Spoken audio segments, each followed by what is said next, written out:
Hi friends, welcome to this video where we will discuss in detail about the CAT examination. Now as you know, CAT is the most important MBA entrance exam in the country. The reason being, let's say for example we take the top 40 B schools in the country. Majority of them follow the CAT examination as part of their selection process.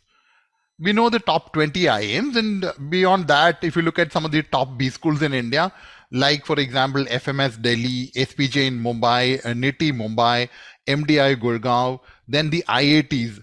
For example, IIT Mumbai, IIT Delhi are a class apart. The other IITs which offer an MBA program are IIT Chennai, IIT Kharagpur, IIT Kanpur, and IIT Roorkee. The Indian Institute of Science also offers a wonderful MBA program. So these are some of the top B schools in the country, not to forget Jamnalal Bajaj Institute of Management in Mumbai, where also CAT forms a part of the selection process. There are other exams also for Jamnalal Bajaj, for example, Maharashtra CET. So we'll talk about Jamnalal Bajaj separately. So if you look at the top 40 B schools, extend that argument further, top 50, top 70 B schools in the country, you'll find that a majority of them follow the CAT examination. So that makes CAT the most important MBA entrance examination. The CAT happens every year on the last Sunday of November. The notification usually comes out by the first week of August. Now, CAT exam is held 3 times during that day. We have an exam in the morning, so we have a morning slot for CAT, we have an afternoon slot and an evening slot. So the CAT examination is held across the country at various centers across 3 different slots. Now, when you apply for the CAT exam, you would be allotted a slot at random. So you don't have a choice about the particular slot that you're going to take. Now let us look at the pattern of the CAT examination over the last 3 years. Now why 3 years? Because during CAT 2020, 21 and 22, the pattern has more or less been the same, where the exam has been for 2 hours. Previously, that is for example CAT 2019, the exam was for 3 hours, but over the last 3 years, and most likely it will continue to be so. We'll have to wait for the notification to ascertain that, but it looks like wherein the exam has been for 2 hours. So if I look at the last 3 CAT examinations, then we are looking at 9 papers. Why 9 papers? Because each exam had 3 slots wherein the papers are different. The questions are totally different. The kind of questions which come across in the 3 slots of CAT are different. So we are now looking at analyzing 9 papers. So let us understand the nature of the CAT examination. Now, in case you are interested to know more about other management entrance exams in the country, like for example XAT, SNAP, NMAT and IIFT, in addition to the CAT examination, then I've made a separate video on all the major entrance exams. The link to that video is given in the description. If you look at the structure of the CAT examination over the last 3 years, then we find that the total time that is given to you, that is 2 hours, is spread across 3 sections with specific time limits for each section. That is 40 minutes for each section. And the 3 sections come up on the screen before you in this sequence. The first section is verbal ability and reading comprehension. This will be followed by data interpretation and logical reasoning. And the last section is the quantitative ability section. So the 3 sections come up on the screen in front of you in this particular sequence with a specific time limit of 40 minutes each. The moment 40 minutes is over, then straight away we move on to the next section. During the last 2 years, that is CAT 2022 and 2021, the total number of questions were 66, with the spread of questions being like this: 24 questions for verbal ability, reading comprehension, 20 questions for data interpretation, logical reasoning, and 22 questions for quantitative ability. In CAT 2020, the total number of questions was 76. It has come down a bit during the last 2 years. Well, majority of the questions are multiple choice questions. You will also get non-multiple choice questions where you need to key in the answer directly. No choice is given. For example, if you look at CAT 2022, out of these 66 questions, 17 questions were non-MCQ questions. Out of the 17, 3 were from verbal ability section, 6 from data interpretation section and 8 from the quantitative ability section. So there were totally 17 non-MCQ questions there. Now, if you look at the marking system, 3 marks for the correct answer and -1 for a wrong answer in the case of multiple choice questions, whereas for non-MCQ questions, there is no negative marking. Now let us take a look at each of the sections in detail. Now let's start with the verbal ability and reading comprehension section, where, as you see from the screen, majority of the questions are from reading comprehension. Reading comprehension, my friends, is the lifeline for CAT, because without doing well in reading comprehension, you will not be able to crack the top B schools. It is extremely essential that you do well in reading comprehension. There is also a reason why I say this, because once you master reading comprehension, then the other areas in verbal ability also follow very easily. Take a look. The other type of questions in verbal ability are, for example, parajumbles, wherein you'll be given sentences which you need to arrange in order. Doesn't reading comprehension skills help in that? Then the other type of questions, for example, what is odd one out? That is where you have a set of sentences given to you, wherein you have to pick the odd one out, which will not fit into the scheme of things. The one sentence which does not form a order. All the other sentences come in some kind of an order and arrangement. So again, reading comprehension, reading skills do help. The other type, para completion, wherein you need to then complete the paragraph by picking the correct sentence from the given answer choices. Then we have a summary. Again, reading skills come into play, wherein you're given a small paragraph and then you need to then pick from the given answer choice the best sentence, a single line, which will then give you a gist of what is given in the paragraph. So it's a very brief summary of what is given in the paragraph. So essentially, reading skills are extremely important when it comes to verbal ability, reading comprehension. Now, along with reading comprehension, logic plays a very important role.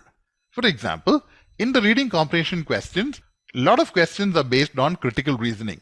For example, what is the tone of the passage? Suggest a suitable heading for the passage and questions like that.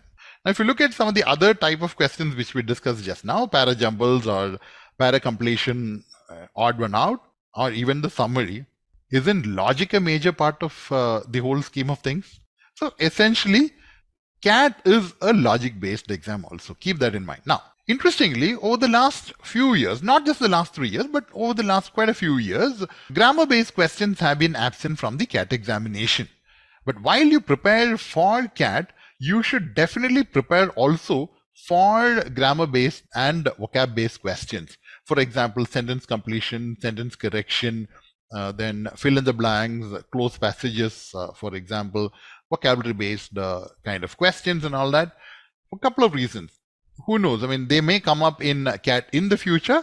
And if you look at some of the other examinations, MBA entrance examinations, then grammar-based questions and vocabulary-based questions are there.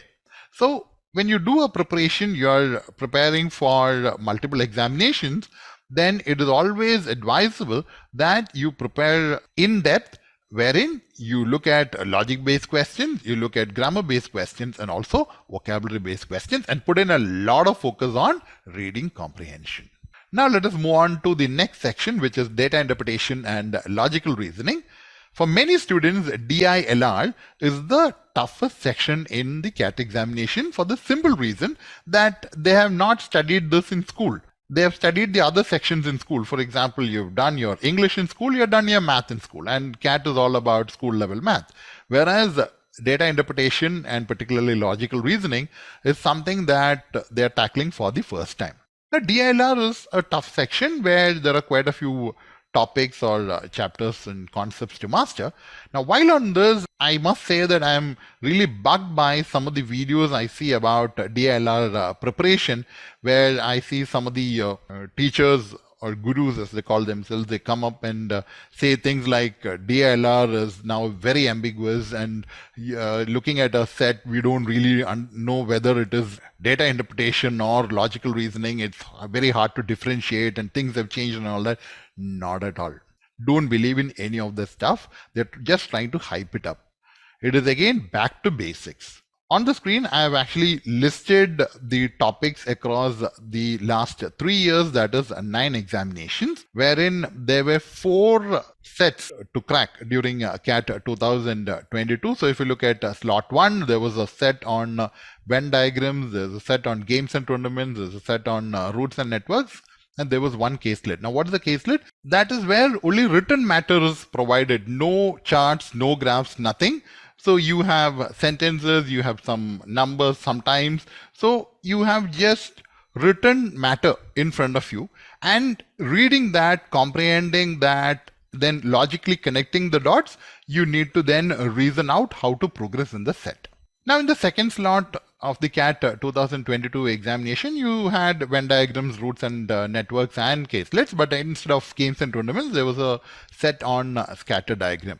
Now each of these sets had 5 questions. So 4 sets, 5 questions each, total 20 questions. The third slot did not have a set on Venn diagram. So why I'm saying this is not essential that a set or a question from a particular topic keeps repeating across the different slots. Games and tournaments and caselet sets were there, and then a set on distribution and a set on bar chart. Now, if you scan through the topics which were asked during the 9 papers over the last 3 years, you would find that these sets have come from very conventional topics. For example, Venn diagrams, very important topic. Games and tournaments, you have reasoning-based data interpretation and caselets, wherein it is all about reasoning. If you have charts and graphs, then it becomes a reasoning-based DI. Without any chart and graph, just raw information, written matter, then it is a caselet. As I said before, then you need to logically reason out and then look at how to proceed. Along with that, you have a lot of other topics in logical reasoning, topics like arrangements, which would be linear and circular arrangement, then distribution. You have topics like selections, order and sequencing, routes and networks. So all these are conventional topics. When it comes to data interpretation, you need to work on the 4 basic charts. They are tables, line graphs, bar charts, and pie charts. And then look at special charts, radar charts, radial charts, your bubble charts, scatter diagrams. And CAT has also asked multi-layered pie chart before. So a lot of questions have come up from special charts over the last, if you look at 5 years, 6 years. So there have been questions from other topics which are not there on the screen. Selections, for example, maxima, minima during the previous year. So we need to do a comprehensive preparation. And it is very well defined. The syllabus is extremely well defined in the sense that we need to work on a variety of these topics, work on a large number of sets, and build up on our reasoning. In DILR, it is extremely important that you work out a large number of sets on your own. Because then only you would develop the ability to connect the dots, form a logical framework in your mind. For example, if you look at the clues, you may not be able to start with the first clue, nor with the second one, or nor with the third one. Maybe the starting point is clue number 5. Then you might be able to connect it to clue number 7. Then the next connect might be with clue number 1. So once you work with a lot of sets and different types of questions, different topics, different concepts, then you would be able to start forming frameworks in your mind once you see a question. Why is that important? Because many a time I have heard students complain that when it came to CAT examination, I looked at the data which is given and I froze. That should not happen to you. So practice on a large number of sets on your own.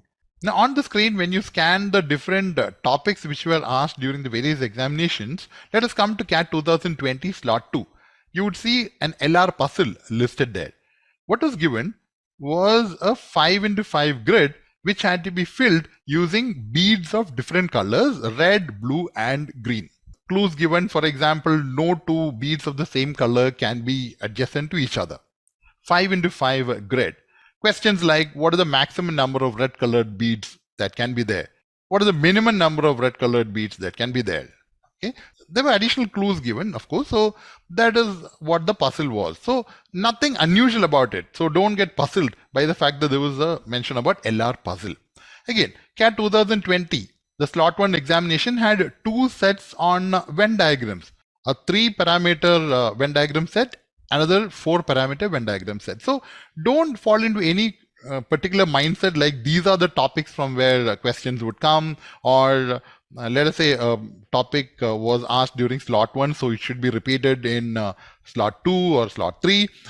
Then only one set would be asked from one particular topic, nothing like that.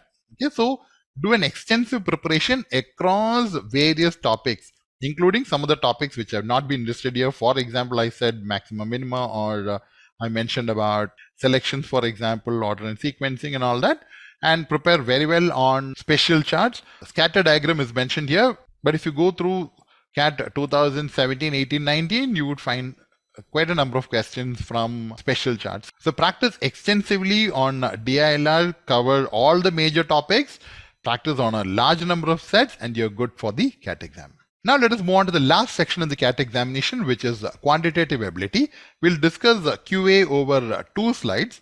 Why 2 slides? The first slide on the screen mentions the definitely must prepare on for sure kind of topics. Why do I say that? Because there are students who are not comfortable with maths.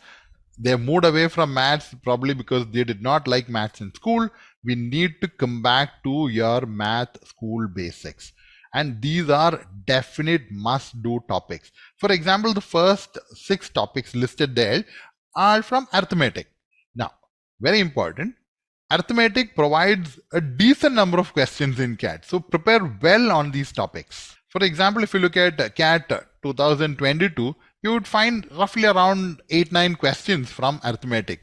If you look at CAT 2021 slot 3, you will find a total about 12 questions from arithmetic. So out of 22 questions, you would find a large number of questions from arithmetic, isn't it? More than 1/3 of the questions are from arithmetic for sure, at least minimum, even if you're looking at 7 questions from arithmetic. So definitely that is one area you should prepare on extremely well.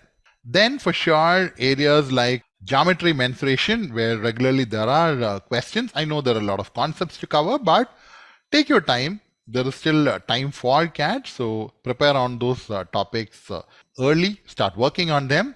Now, the reason why I mentioned indices and surds, logarithms and quadratic equation on the first slide is because these are topics again which non-math students can master. Because there's something like mechanical about these topics, if I can say that, if I'm permitted to say that, okay, sort of standardized kind of concepts and things like that which can be applied. So more or less these are topics which can be worked on.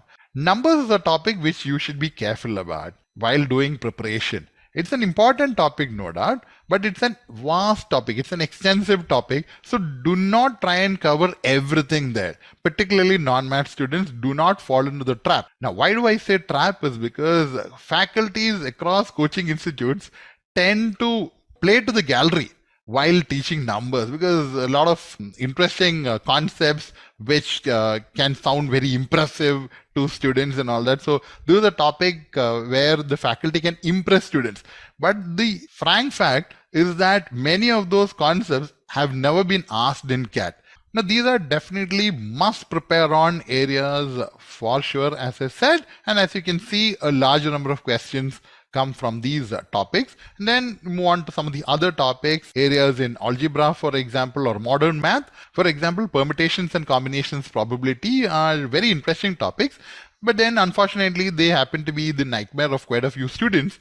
The simple reason being that these topics were handled pretty poorly during their school days. Always that's the issue with maths. Either you like maths or you hate maths, and when you hate maths, it has something to do with some experience back in school. Anyway, we'll have to do well in the CAT examination. So pick up some of the topics from here and prepare on that. I'm again saying this from the point of view of non-maths students. But of course, if you're very confident about maths and if you're looking at scoring heavily in maths, obviously more the topics welcome, because you're doing an extensive coverage. But I hope that I've given you an idea about the spread of questions across the various quant topics. Almost all the topics have been covered here during the last 3 years examination. So you would be able to get an idea about how the spread has been. Prepare extensively. But one word of caution here is that a lot of students tend to spend too much time on QA preparation, neglecting the other areas, because there are a lot of chapters and they fall into the QA trap as it is, wherein they keep preparing on QA and more of QA and a lot of chapters and spreading their focus across the QA chapters instead of spreading it across the different sections in CAT. So don't fall into that trap. Prepare well across the different sections. Okay, do not neglect sections in your preparation, because you are stuck with a section for 40 minutes. You may or may not like a section, but what we're trying to do is to maximize your performance during the given 40 minutes. Before I sign off, I need to also mention one important aspect, which is cutoffs. If you are targeting the top B schools in the country, the top 10, top 15 B schools in the country, then we should focus on cutoffs, sectional cutoffs, and overall cutoffs. We're looking at the IIMs, you're looking at SP Jain, MDI, NITI, and the like, then sectional cutoffs also matter. IITs do not have sectional cutoffs, FMS do not have sectional cutoffs, but some of the other top institutes which I mentioned just now, they have sectional cutoffs.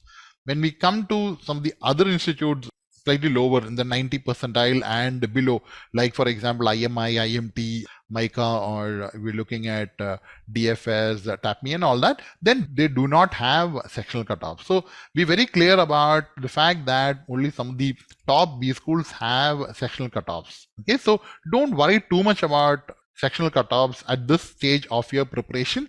We look at all that during the last couple of months of your preparation, when you seriously take mocks and then look at analyzing your performance by looking at the finer points due to which you are missing the cutoffs and all that. So that can happen during the last couple of months after you have done a wholesome preparation across the different sections as it is.